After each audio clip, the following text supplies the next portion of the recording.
এলাচ আর তেজপাতাটা দিয়ে দেবো।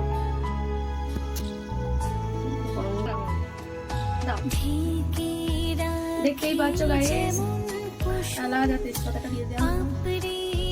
এবার দুধটাকে একটু নাড়তে হবে।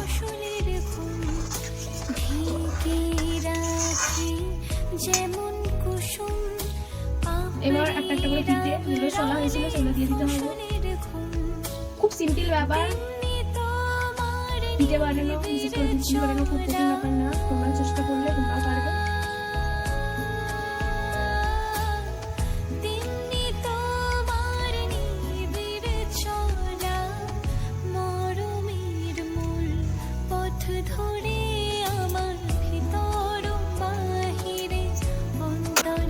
দুধটা 10-15 মিনিট ফুটিয়ে নিতে হবে। দেখতেই পাচ্ছ ফুটেই গেছে। তো ফুটে গেলে তারপর চিনি আর গুড় দিয়ে তারপর তোমরা দেখতেই পাচ্ছ দুধপুলিটা এখন ফুটছে। তো এটা যদি তোমরা কালার করতে চাও তো গুড় দিয়েও কালার করতে পারো, আবার বাতাসা দিয়েও কালার করতে পারো, যেটা যেরকম ভাবে তোমরা করতে চাও করবে, বা সাদাও করতে পারো।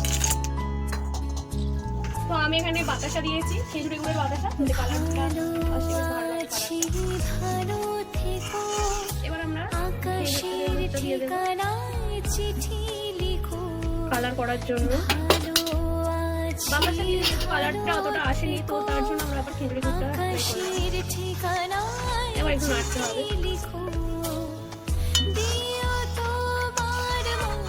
দেখতেই পাচ্ছ ফুটতে গেছে।